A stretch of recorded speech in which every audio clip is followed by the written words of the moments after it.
I couldn't believe what I was hearing. I simply froze and continued listening. Obviously, they had no clue that I was anywhere around. Otherwise, they sure wouldn't have been having that conversation. "I'm not sure," the woman said. "I really do want that partnership, but I believe that I have earned it on merit." "Oh, you have," he replied. "But so has Jason. Unfortunately, there is only one slot available this year. Frankly, it's a toss-up right now. All I am offering is to change that into a guarantee. I've never betrayed my husband before. I love him, and I don't want to do anything to disrespect him. There is no reason to think about disrespecting him. I'm sure that he is a great guy. All I'm saying is that for a few nights working late, I can guarantee that junior partnership for you. Keep in mind that comes with not only the prestige of being a partner in one of the best law firms in the state, but there is also a large raise, as well as the annual bonus from the firm's profits.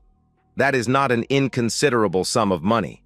In fact, this year's junior partners will be getting somewhere in the neighborhood of a $100,000 bonus.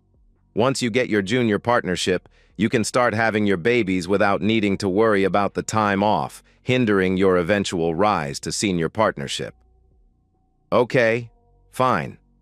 I guess a couple of times to get me to the partnership is worth it, but you better keep your end of the bargain. I expect that I get full senior partnership by the third opening. I know that there are a couple of junior partners ahead of me, and that it would look suspicious if I jumped them.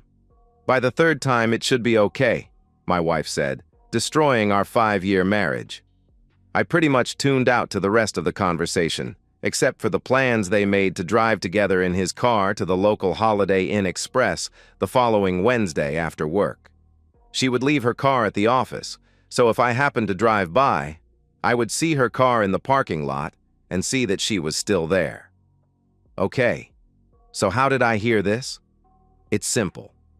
My wife, Tara, had been acting a bit off for the last couple of weeks. She was a lawyer in a large and prestigious firm in our state. She had refused to engage in any discussions about her behavior.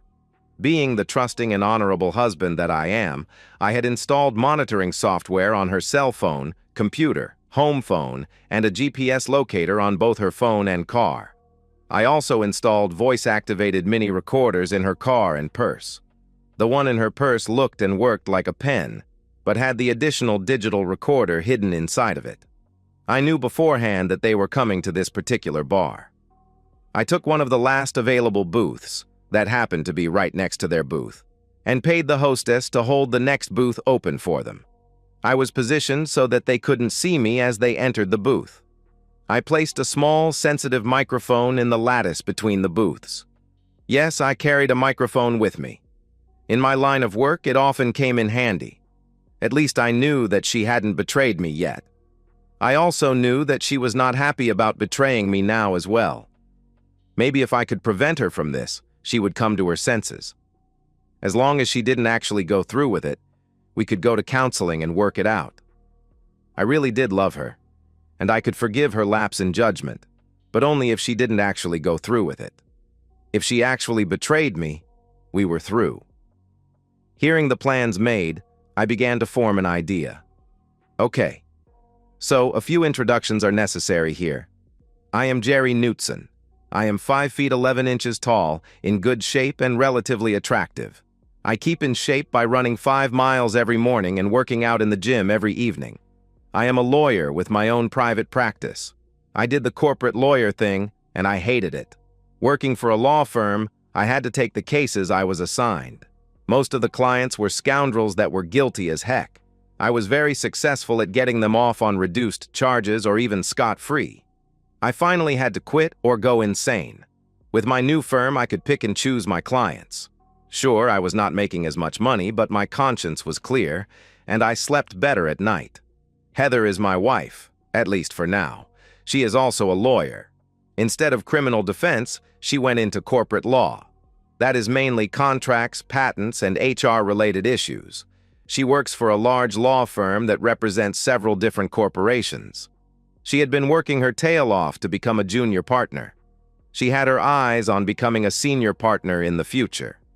I had tried a couple of times to get her to quit the big firm and join me in my small firm, But she had her eyes on the power, prestige, and money by being a full partner in a big law firm. I was distant from her over the next few days as I tried to come to grips with the new information that I had uncovered. Yeah, I know that a lot of real men will consider me a wimp, but I came to the conclusion that as long as she didn't cross the line of actually betraying me physically, I could forgive her lapse in judgment and take her back. Yes, the good book says that just the thought is the same as the action, but it also states that we are all human and subject to falling. Turn the other cheek, as the saying goes. I figured that if I could prevent her from actually committing the crime, there could be forgiveness. All those of you that are completely 100% honest with your partner, raise your hands. Of course you're not. Everyone has secrets from their loved ones. Did you tell your mom or dad about that time you were caught smoking behind the bleachers? Did you tell your wife about the time that you were caught with the homecoming queen in the locker room? Even things you didn't get caught for. Did you confess? Of course not. Small things don't matter. I didn't tell my wife about a small inheritance that I got on a worthless piece of property from a great aunt that had no children to inherit it. Well, actually, I did tell her about the property and the cabin. We even went there together once. She hated it, so we only stayed about an hour before she demanded that we leave. Actually, I inherited it several years before we even got together. I never did anything with it because it was almost worthless at the time. The only thing that it had of value was a few old cars that needed to be repaired to even make them worth selling. When we were there together, she never even saw those cars. As far as she knew, they never existed. James, I appreciate the dinner, but I'm still not comfortable with this, Heather said, as James was driving her back to his condo after a very expensive dinner at the most expensive seafood restaurant in our city. I understand that, he stated. Still, it will only be a couple of times, and your husband will never know. What the heck? He exclaimed as he futilely slammed on his brakes. It didn't matter. The old pickup had suddenly pulled over in front of him and slammed on their brakes. Reaction times, being what they are, combined with the bottle of wine that they had drunk at dinner, sealed his fate. His car slammed into the back of the pickup that had stopped right in front of him. He watched as the pickup pulled forward about 20 feet, then suddenly backed up at full speed and slammed back into the front of his car 3 times before pulling away and leaving the scene. Obviously, Heather was late getting home that night. They never made it to the hotel room. The jerk had hit his head on the steering wheel and needed to go to the hospital to stitch up his forehead and be checked for a concussion. When he was released, the blood test that they had pulled as soon as he got to the hospital led him to be arrested for DUI. He was just over the legal limit.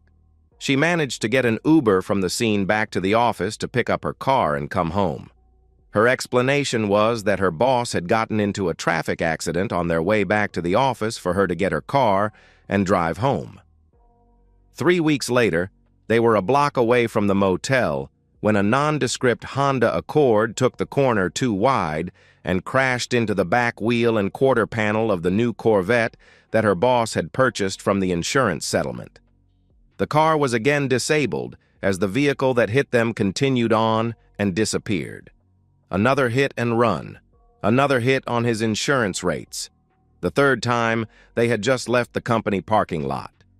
John was now on his third vehicle, a brand new Mustang that he was leasing, as he was waiting on the insurance payment for his Corvette that had been totaled in the second accident. They were now hesitating since he had suddenly totaled 2 cars within the last few months. His history of totaling the higher-end vehicles was beginning to catch up to him. The fact that no one was able to substantiate his claims of another vehicle causing the wrecks made him liable. This time, it was a black pickup. It clipped his Mustang right at the rear right tire. It sent him into a skid that ended with the front of the car smashing into the concrete Jersey barriers on the side of the highway. It was a perfectly performed pit maneuver. Since it happened fairly late in the evening, and they had really no chance to get a good look at the other vehicle, and there were no other witnesses that saw anything, this again went on James's driving record. I can't even imagine what his insurance bill would be at this point. With 3 major wrecks within a year, Would he still have a driver's license? Apparently he did. He must be one heck of a lawyer to pull that off. I figured that drastic action was required. I had so far held off the big gun. One, I really didn't want to seriously injure my wife. What my goal was to prevent her from consummating her deal with the scoundrel. I really hoped that if I made their liaisons too difficult, that they would simply call them off. He was a dedicated rascal. I'll give him that. Most guys by this time would have given up, figuring that she was bad luck. Not this guy. Okay, I admit that my wife was gorgeous and a really wonderful woman, but still, she was now costing this jerk almost $1,000 in increased insurance payments, not to mention at least $100,000 spent on new cars. He was now driving a Ford Focus. That was all that the rental company would give him. The big gun that I had mentioned before was a Mack truck. I had held off on using this since it would cause severe damage to the occupants of the other vehicles. I had to time it right. In this case, it was timed between the time that he picked up the vehicle and the time that he was supposed to pick up my wife from the office. I didn't want my wife injured as collateral damage. Unfortunately for me, he was extremely careful while driving. Unfortunately for him, a Mack truck versus a Ford Focus is not really an even match. By the time he got out of the hospital, the other partners had already voted to give Josh the junior partnership based upon merit anyway. It was 2 weeks later. I was just about to shut the office down to deal with her personal issues. I had just enough time to get to my great-aunt's farm and pick up the unregistered truck that I needed. That's when my PA paged me that I was needed in my office. I tried to postpone, but she insisted that this client needed me to talk to them immediately. I figured that I still had a few minutes, so I agreed. I sat down at my desk and called my PA to let the client in. A few minutes later, I was shocked to see the founding partner of my wife's law firm walk into my office. He was the founding partner of the most successful law firm in the state, yet he was coming to me, a small one-man law firm, for a consultation. What the heck? After the brief pleasantries, he got down to business. "Jerry, I know what is going on," he began. "James was trying to seduce your wife in order to guarantee that she makes a partnership. In reality, he has no say in the decision, but she doesn't know that. She thinks that he, as a full partner, has a say in the matter. In reality, he doesn't. The reality is that Josh will get the partnership regardless of what happens. Yes, she worked her tail off for it, but Josh did as well. She simply came in second place. It was close, but the numbers are the numbers. Truthfully, she might get there next year or the year after if she keeps up with her current load. While we would love to have her as a full partner, I think that there is a better fit for her that would benefit everyone concerned." "And what would that be?" I asked, intrigued by his statement. I saw a glint in his eyes as he looked at me. "Actually," he stated, "I think that she would be most beneficial as an outside counsel with a small law firm that we could contract with.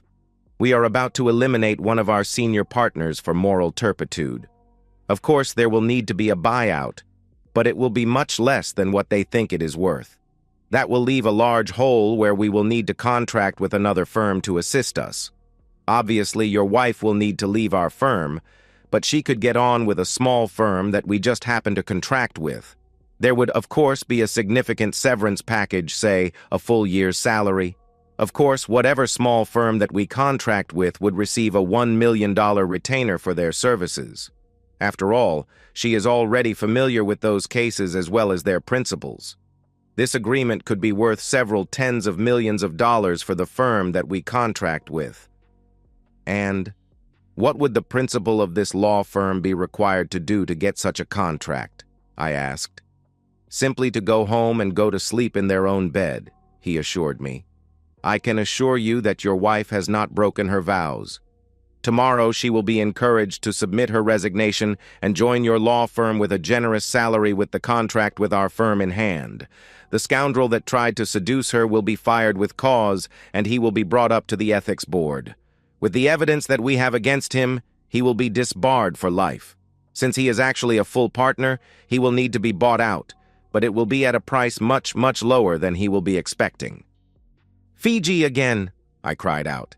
"It was your idea to have this spin board. I just spin it." For some reason, I thought that she had fixed the wheel. After all, we had been going to Fiji for the last 5 years.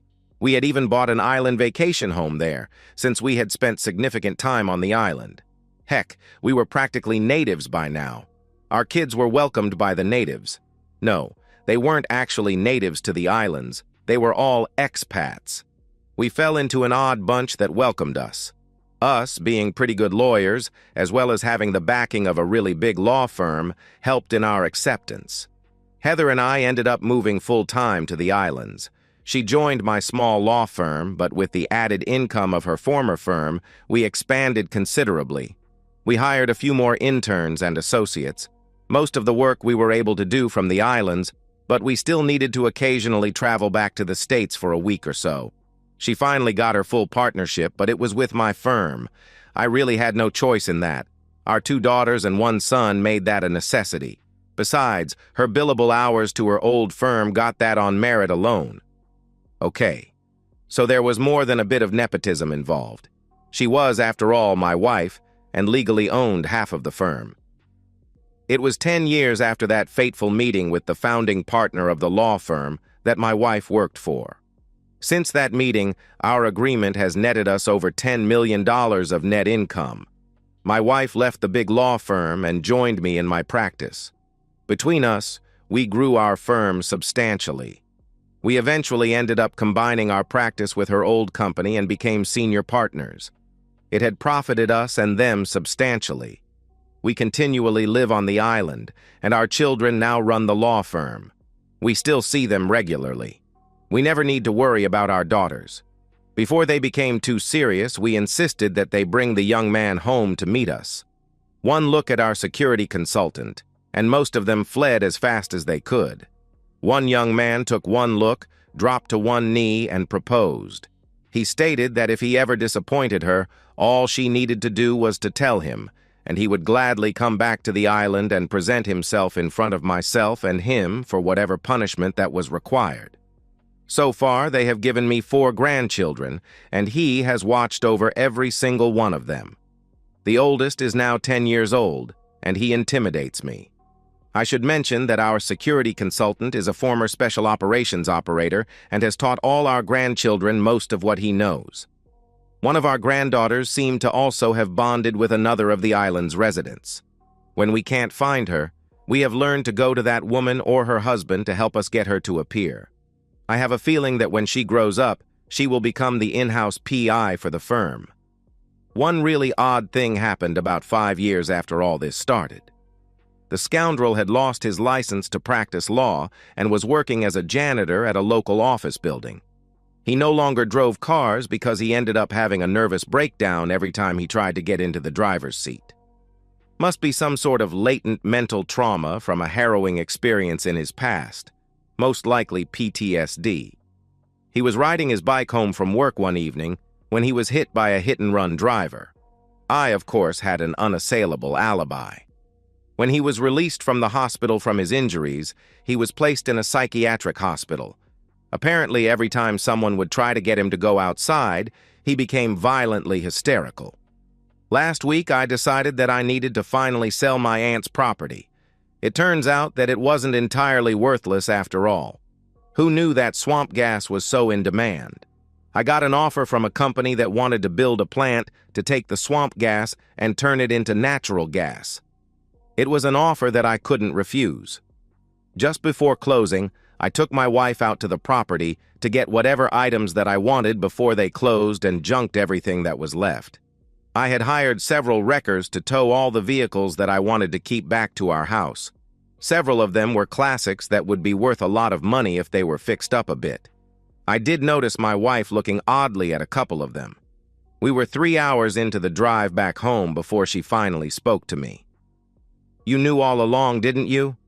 I figured playing dumb was my best option. "Excuse me? What are you talking about?" "Those cars. Several of them have distinct dents on them. I also recognize some of them as the vehicles that crashed into James's car while we were driving to the hotel.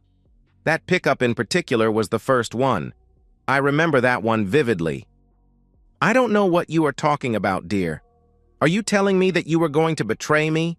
Are you saying that the only reason that you didn't actually betray me is because your lover got into a traffic accident on the way to the motel room? I asked. Yes, darn it. I didn't want to do it, but he promised me a junior partnership. Actually, that wouldn't have happened anyway. Jason already had that locked up. I was just about to pull the trigger on the divorce when Ben Stiller, the founding partner of your old law firm, came into my office. He made me an offer that I couldn't refuse. You were dismissed from the firm. You joined me in our firm, and we contracted with them as outside counsel. Since you never actually broke your vows, I could live with it. James is now a destitute recluse that is terrified of leaving his house. He has no money and no life. He can't even afford basic necessities. As far as the two of us goes, you never actually broke your vows. Also, I knew that you were really reluctant to do it that one time. I forgave you that one time. Also, the money that Ben offered me was not insignificant. To date, that agreement has netted us over $10 million for the firm. Now, our children are mainly running the firm, and we are semi-retired and living the dream. My suggestion to you is to forget about those vehicles and just go along for the ride. She never mentioned another word about it. In fact, she began to enjoy the trips we took with that hopped-up pickup and a couple of the other classic cars that I inherited. Life goes on. I'm sure that there are a lot of guys out there that want me to leave her just because she even thought about betraying me. To them I say, she didn't actually do the deed, and she was also very reluctant to do it. Sure, it was my actions that actually prevented it, but the bottom line is that she didn't cheat. Aside from that, I got a really great deal and a lot of money for keeping her. It was not only cheaper to keep her, it was actually very profitable to keep her. Anyway, we lived a great life, and I never had any reason to worry about her afterwards. Oh, she did end up working closely with the senior partner of the law firm for promotions and other perks. But since I was the senior partner, that kind of came with the territory. Sorry, but I need to finish here. My junior partner is out on the beach and indicating that she wants to negotiate another benefit. Thank goodness that this stretch of beach is private. I have no idea where she got that tiny bathing suit, but it looked great on her. Goodness. She just turned around and waved. Whatever my wife was asking for, I had already decided that I would give it to her. I dropped my papers as I walked out the patio doors to join her on the beach. And so, we've reached the end of today's story. Was it what you expected, or did it take a twist you didn't see coming? I'm curious to hear your thoughts. Share them in the comments below, and let's get a conversation going. If this story kept you hooked, make sure to hit that like button. And if you're new here or just haven't subscribed yet, now's the perfect time to join our community. I bring you fresh, captivating stories every day, so click that subscribe button and turn on notifications so you never miss out. Thanks for watching, and I'll see you in the next one.